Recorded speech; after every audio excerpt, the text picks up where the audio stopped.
Hello everyone, my name is Nathan, and today it's time for another episode of Oxygen Not Included here in the Ultimate Base 4.0. Currently, we are making our way with the colonizer to the hotel planetoid where we are starting to build the hotel, at least the first part of it. So I just want to manifest the design we have come up in the previous episode and maybe start evaluating what kinds of materials we are still gonna need. Now, if I'm not mistaken, there's still a lot of plastic that I need, and currently I actually totally ran out here with my farm. So maybe in this case, I'm actually gonna stop my project here related to plastic. I just used the plastic in general to fill up the gaps that I had going on, but it's technically not necessary, and we could even go ahead, use another material instead of plastic if we wanted to. Like, the metals are also an infinite source. For instance, we have 124 tons of aluminium. So I think I might be exchanging some of that here with aluminium and start filling up the room with that. Either way, it's gonna take another cycle or so for us to land on the planetoid. Maybe we should already go ahead and decide which platform we want to land on. It's not the liquid platform, it's the center pad that we want to land on. Let me just make sure that this is the case right here. This is called center pad. So we're gonna be landing here, everything is gonna be fine. In the meantime, we're still loading up the liquid cargo rocket. Let me have a look inside of here. We have enough food. Oh, we actually have our omelets at 5%. This is not very good, but we still have 23 kilograms of berry sludge, so we're okay. Generally speaking, we now have over 1 million kilocalories of surf and turf. We have 233,000 kilocalories of omelets, and I think omelets is something I want to get rid of slowly but surely. So my intention is to basically have the berry sludge being our astronaut food. Maybe not even. Maybe at some point we're even gonna get rid of the berry sludge. But since we have 1 million kilocalories of surf and turf, I feel like we should be focusing on that, and then maybe we're just gonna get rid of everything that we do with the egg cracker and rather go for the meat. So if I recall correctly, the eggs are actually going in here. Here I should be collecting my critter eggs. Right now I'm just doing the Drecklet eggs and the glossy Drecklet eggs. And I'm also doing the slug eggs, I just see, but we do not really have any more of those. Inside of the egg cracker, we're doing the Drecklet eggs, so I think I'm gonna be shutting that down. Whenever we get a Drecklet egg, I also want them to just be processed into meat. We do not really have any hatchling eggs, so I'm gonna get rid of that as well. We also don't really have any Sweetle eggs. I think I'm just gonna do the ones that I occasionally get from the printing pod. So like the Shine Nymph eggs, the Shovewall eggs, they would escape either way. Then larva eggs probably as well. No, let's get rid of them here. And I'm also gonna get rid of the slug egg and the smog slug egg. So in case we get any eggs other than Shine Nymph and Shovewall, we're gonna be bringing them over here, letting them incubate, and then they're just gonna drown so we can process the meat. And therefore, slowly but surely, we should be able to get rid of our omelets. There are still 236,000 kilocalories left. The meal ice I'm just gonna keep in here. We're not gonna cook it or eat it, but we're gonna be using it up for the resin tree in the future. And then there's still the cooked seafood and the grizzle berries, which should be processed further, so we shouldn't really be eating that. Let's now make sure within the consumable this is also the case. I wanna go ahead and allow omelets for all the duplicants until we are done with that. The cooked seafood, however, we probably want to use up. The way it is now, we're getting way more cooked seafood than actual barbecue in order to cook up for the surf and turf, so some of the cooked seafood we might also send over to the resin tree. But generally speaking, no cooked seafood for anyone, and also no barbecue, that's right, but surf and turf of course should be allowed for everyone. Then the spiced tofu, I think since we're not actively making that, we're just gonna disallow it as well. And then we have all the tablets. I'm just gonna keep that at what we had it before. Now I just need to make sure for the duplicants that are off planetoid right now, we might want to allow more food. As a matter of fact, let's just go ahead and specify it for each duplicant individually. Like, ooh, this guy here actually does not have a lot of food left, only berry sludge. Who is on this planetoid? Yeah, Ari, of course. So let's check out Ari right here. You should be allowed to eat the berry sludge, of course. And then as of this point, we're just gonna switch to surf and turf, so we're gonna send over some of that. The same thing probably for Lyra. Let me check. Lyra still has a little bit more. She also has a pacu fillet, but just 1,000 grams, so I guess that is from a fish that died here. Yeah, as a matter of fact, she also just has the berry sludge left over. The rest right here, I'm gonna compost. So all those pacu fillets, we can just go ahead and compost. We don't need those. Now let's keep going here with the colonizer. Let me see what we have in here. We have omelets, gristle berries. Ooh, that is a mistake, but it's just a little bit, so we're gonna dump this. Yeah, right now May only has omelets left over. Checking out the liquid cargo rocket right here, we still have the meal lice. Ooh, that is a mistake. Yeah, we should probably adapt the fridges to not contain that. Inside of these fridges, I only want the berry sludge, which means we don't technically need to power the fridge. Right now we only have very little berry sludge. I'm actually also gonna allow the omelets here. That should be good. Berry sludge and omelets. I think we can get away with that. We don't actually need to pack up any surf and turf here. And I'm gonna be doing the same thing for the driller rocket here with Mima. I'm gonna get rid of everything here except for berry sludge and the omelets. Okay then, time to send over some surf and turf. Hopefully my duplicants aren't gonna go over the top with this. I actually only have omelets in here.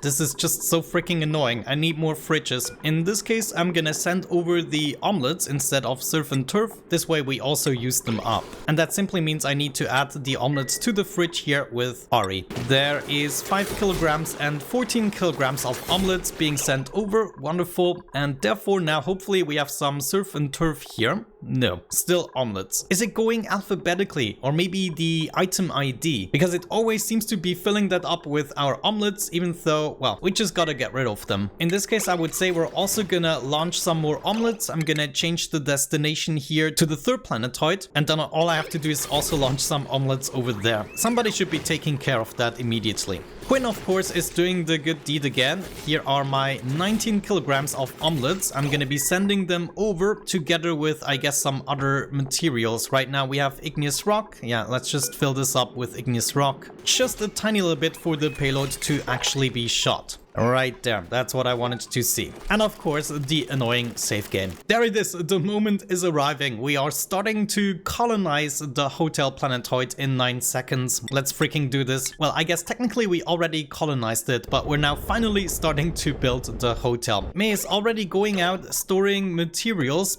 in the storage bin. Yeah, I mean, it makes sense to get the materials out of there. Maybe we are even gonna prevent her from dropping the suit all the time, so we can disable this building like so, and now she can go in and out. And since we toggled this to be picked up, she is just gonna go back and forth. I like that. Oh yeah, I gotta say, this is actually going rather quickly since we can carry almost 2 tons per load. And I'm getting all my materials here, including the ceramic and everything. Of course, this is slightly annoying in the beginning, but I'm gonna be glad to have done it to make the building on this planetoid much more bearable. Okay, there's still quite a few materials to go. I'm gonna be right back once I've finished. As a matter of fact, for the night, we might have to unequip and re-equip the suit. Yeah, I guess we can actually do that. Just unequip the suit. Still 74% durability, and it has a little bit of oxygen left. So before the shift starts again, I'm gonna make her re-equip it. And there she goes again, picking up the materials. How wonderful. Okay, meet you right back when we can finally get started with the build. Okay, looks like we are done, and we just started building here, but it is not extremely convenient with the material being this high up. If I drop this, it's just gonna drop down to here, so that is not gonna help very much, but we could potentially push it over to make it drop all the way down to this part, and that would make it much more convenient. Let me actually try that. We're just gonna deconstruct this. I need to re-enable the atmosuit checkpoint either way. Let's see that happen, and we're dumping this now, rebuilding the tile. This is going down to here. Okay, so we just have to move it over 1 block, and we can easily do that. Let me get some granite because I know we have that there. Just place a tile above it, and then if we place a tile right here, it's gonna all be pushed towards the right side, and then we can dump it all the way down to here, which I think should be a good point to get that hotel build started. And build this. Thank you. Wonderful. Now we're just gonna deconstruct these 2 tiles, and we should be golden. Looks like we're almost done here with our liquid rocket. We should be able to make our way back and deliver the liquid gold. Also, to save a little bit on steel right in the beginning here, I want to take this apart, get that steel back. We can use it much better in the hotel build right now. There it goes. thank you very much. And we can build this back. And there we go. We now have officially started on the build, even doing the carpeted tiles here. As a matter of fact, I probably need to bring along a little bit of reed fiber to finish that. But I'm happy for everything that gets built right now. Why do I even have this tube in place? Ooh, wait, do I want that? Ah, yeah, I guess this is eventually gonna follow all the way up here. That actually makes sense. We need to reroute this so it doesn't go through the base. I love it. I just wish the game would update the notifications here. It always starts with the notification that you don't have enough resources and no duplicant skills, but as soon as a duplicant is here with the actual skills, it doesn't disappear. But still, whenever I start building something big without the duplicants being on the planetoid, then I just have to live with that until it is built. Either way, we need to send over a little bit of reed fiber. How much reed fiber do we even have on this planetoid? Wait a second, I don't think I'm tracking it. Reed fiber. Oh, I do. 259 units. That admittedly is not a lot, but we can still send some over here to the hotel planetoid. Let me actually switch that up again. So we are shooting over to the hotel planetoid. And now let me see. Is there already... Yeah, there's some reed fiber going over. I don't think we need to send over our entire stash. So I'm gonna prevent this from happening. And hopefully, if we're lucky, it's still gonna be shot over. Yeah, there we go. And now we just have a little bit of reed fiber left over. But we will need to send over way more materials, especially probably some plastic. So I'm not gonna worry about that too much. Okay, I feel like we could do even better. Right now, this is of course a little bit of a waste of time. But once I got my materials down here, we're gonna be super fast with the building. Oh, please, don't trap yourself. Oh, thank you so much. I think it doesn't happen anymore. I didn't see any duplicants being trapped in this playthrough, really. So now I'm just gonna bring this over. We can then deconstruct these guys, continue with you, and that should all be fine. Get rid of these and do that one next. Okay. Slowly pushing over tons and tons of materials. And just one more. Wonderful. Look at that. Ah, this is so amazing. Now we got all those nifty materials dropping down here. Looks like they don't drop at the same rate. This is actually fascinating. But now I can just go ahead and grab my materials from here and it's going to be super quick. Also, we should have something. Yeah, the interplanetary payload with the reed fiber that I'm going to require to build all those carpeted tiles. But right now, the most important part is to get this building here done, and I'm also gonna take care of the ladder here so it doesn't go through the entire build anymore. Maybe getting the transit tube finished could also be a priority, because if I'm not mistaken, this is gonna go all the way up here. It's gonna take an awful lot of materials. I wonder, I probably shouldn't do the bottom part here with plastic right now, especially also because we do get pressure damage. Yeah, let me get rid of the plastic right here for the time being. We're gonna do that with a different material. Like, I think we could get away with gold tiles here as well as a border. Gotta be careful a little bit with that. I wonder, should we condense the water maybe? We could just collect it in a place with our liquid pump to kind of get rid of it. But I also found it interesting to just build inside of the water and then get rid of the water in another way. Like, we could just go ahead and pump it up. As a matter of fact, yeah, this is now full. So we're gonna make our way back to the main planetoid. Get that liquid delivered. I wonder, did we also bring some glass? No, I think I forgot that. But with this planetoid being this bright, I wanted to test out whether or not we can have the solar panels stacked up.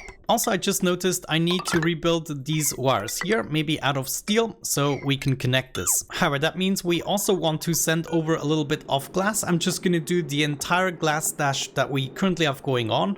What was that? Manufactured material, probably. We got the glass and it's just going to be delivered over. And as a matter of fact, while we're at it, I'm also going to queue up some more crafts. Maybe 30 should be fine. Now, I wonder, will the transit tube also be susceptible to pressure damage? I mean, technically, if they are filled with water, they shouldn't be, right? I also need to exchange everything that I built with gold amalgam, and we're gonna do it with cobalt instead. There's my transit tube, and of course, I totally forgot this is not gonna work underwater, so there's no sense in prioritizing it. Okay, very nice. Let's make a little bit of progress here. I'm gonna reroute the pipe through actually the top layer here, so we can keep this for a while. No, that doesn't make sense. As soon as I want to build a second level, it's not gonna help me out. So I would rather focus on building the ladders and then maybe going over at some point here where it's not gonna bother us for quite a while. And then I think I'm just gonna take advantage of the fact that I have so much gold in order to fill this up with metal tiles instead of the plastic tiles. Good, let's see if you were actually right here. We got 2 solar panels and no, the lower one now doesn't work. So one more thing we could test out is the pyramid. So we just cover half of each of the solar panels to see if that actually does something. Okay, there we go. We're not really getting any advantages from that, but the comment was stating that I could stack them up because there is a exceptionally high flux rate on this planetoid. So if I just check this here, peak light is 60,000 lux, which is much higher, but I guess that just means we get a full capacity of the solar panels sooner during the day and a little bit longer towards the evening. Alrighty, I am back. A few cycles have passed and we have made some substantial progress. As you can see, most of the stuff that I have pre-planned is already built, and we will have that nice water surrounding the entire hotel, protected by a layer of bunker tiles. Now the water pressure at certain spots is high enough that the metal tiles do take damage occasionally. It's not that bad and it doesn't happen consistently. So I think I'm just gonna let May do her chores. We can already maybe take apart these ladders here. They are not necessary anymore, and therefore we'll be able to complete at least this level. Now to be honest, it might be a little bit easier to just condense the water a little bit. I mean, it is something we haven't done in this series just yet, and it makes sense for this planetoid. If I manage to trap the entirety of the water, maybe right in this corner here, we can still pump it up, and later on we'll be able to just release it and it's gonna automatically fill everything up around it. The only issue I have is I don't necessarily want the polluted water, to be honest. But let's assume we manage to trap the water right inside of this pit. We're gonna add the water pump there, and we can then easily pump this across like so. There's also the power cable that we can already build. And then all we need is a couple of mechanized airlocks. I think 3 should do the trick. Maybe we can do it with 2. Actually, I used them in a configuration like this, but this is not gonna work if we already have a overpressure here. This is only gonna work to delete the gases or the liquids. So we'll have to do it like this, and that simply means we open up the first 2 doors to fill up the bottom part, then we close the upper door so we still have the liquid inside of here. We open the lower door and then close the middle door in order to push the liquid down, and finally close the lowest door. And if we do this often enough, we can get rid of basically 2 water pockets at a time, and everything is going to be in the inside here. I'm gonna go ahead and prioritize the build right here. Maybe we wait with the airflow tiles, and then we have to come up with a little bit of logic to make this work. So we're gonna get started with a timer sensor. We could then use a buffer gate in order to open up these 2 doors. Let's try that. Just connect them to the output of the buffer gate. Actually, it might be easier to do this door by door. So we have a buffer gate here opening up the first 2 doors, but the first one here, the upper one, is going to be opened up for just a little bit and then closed again. So we're going to send this short signal through both of the buffer gates, opening up the first 2 doors for a different length. Then once the upper door is shut, the lower door should open. That means we want to do this with a delay or use a filter gate. And the signal for this should actually come from the signal that is still turned on. So that means the middle signal will be turned on because the middle door is still open. Let me move this timer sensor so we get a little bit of space. Yeah, I think I'm gonna move it over once more just for convenience. Add the buffer gates right there. This way I can add a filter gate right here that would then continue to this guy. You know what? I'm missing 1 buffer gate. This is bad. Maybe I can interrupt this and first go into a buffer gate. This way I can decide for the length of this signal so it can be opened up a little bit longer than the middle door. Okay, now we just get this built and see whether or not this works. Alrighty, some more time has passed and you can see I made a little bit more progress. I also finished the build right here and we're now ready to test it out. I set the first buffer gate to 5 seconds, the second one to 10 seconds, then the filter gate I set to 2 seconds. No, actually 9 seconds. And the last buffer gate here I set to 2 seconds. The gap between the first 2 buffer gates is probably a little bit exaggerated, but let's test it out with 1 second green duration and about 20 seconds red duration. Reset that timer and what we should be seeing is the first 2 doors closing, one after another, and then the third door is gonna close the last. This only takes about 15 or so seconds, and I think we can even decrease that. So if we set this to 5 seconds and then the second door is going gonna be 7 seconds. That means the filter gate needs to be 6 seconds and the last buffer gate can still be 2 seconds.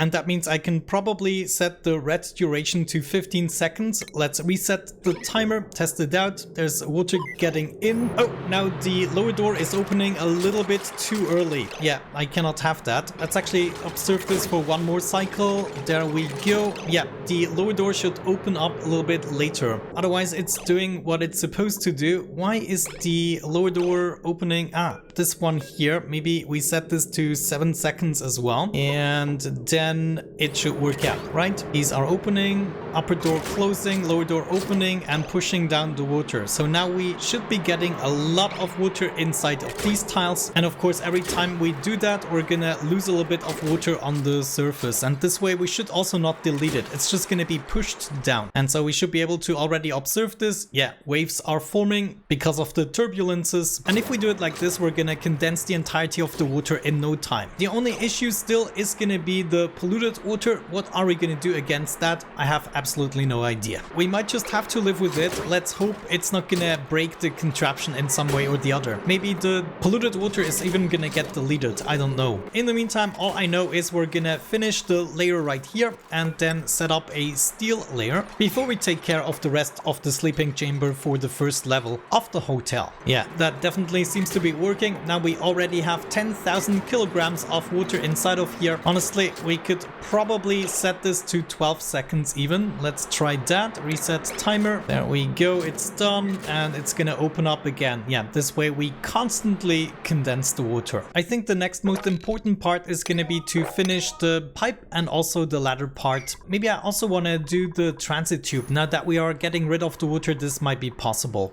Okay guys, a dozen or so more cycles have passed and I've been constantly condensing the water. And just during the last automatic save game, I had some kind of a water explosion. Just as a reference, this is where we started with the surface of the water and I had it all the way down to maybe this point, maybe even a little bit lower, and then suddenly there was an explosion and there was so much water coming back. I was sure my contraption had broken, but it was even weirder. One save game later, I had the same thing happening and it pushed all the way up to this point where these tiles got some pressure damage. At this point I knew something was up and it wasn't just my contraption here because there was never this much water on the planetoid to begin with. So I decided to reload a save game, but it was after the first explosion and let me tell you, I did not lose any water in here. Something weird is happening during the save game and it seems to be unstable enough that it could happen again. And so just to prove a point to you, if we look at this water tile, this has 119,000 kilograms. Okay, that is not a surprise considering the amount of liquid we already condensed. But now check out this tile here. Yes, I can barely read that number, but it says 44,553,352 kilograms. 44 million. That is absolutely impossible. And now let me show you. As this contraption continues, we're now at 45,100,000 and we're just gonna keep going here. Now we are at 45,300,000. Oh, now we're down to 44 million. Let's see. Yeah, 45,400,000. So it like adds another 100,000 to this tile. I don't even know. And it's so crazy. I swear, somehow I managed to build a contraption that is giving me limitless water. I mean, that is just absolutely insane. There's now 48 million kilograms of water. We never had this much. Let me actually make a save game just to show you. So now I'm gonna enable the timer sensor indefinitely so we can see the amount of water that is here. So it just will keep on going because we somehow managed to duplicate the water. I mean, look at this insanity. How is this even... You have to let me know how this bug works. I'm pretty sure the community already figured this out, but this is absolutely, absolutely insane. I have no idea how this is even possible, but yeah, there we go. This is now the entirety of the water. How is this even a thing? It's so insane. Yeah, let me reload that save game. But yeah, you get the basic gist. We made infinite water by accident. But yeah, as you can see, I also started building with the second level. We now ran completely out of gold, but we still have a whole bunch of oxygen left. So I think I'm just gonna be sending over some of the materials that I require. And I'm hoping that we don't get another explosion, but I'm very curious with how much we're gonna end up, because that is absolutely crazy. Now we already have 52 million kilograms. Okay guys, at this note, I think I'm gonna wrap up the episode. Thank you so much for watching. I sure hope you enjoyed it. Have a great time and see you in the next one. Bye bye.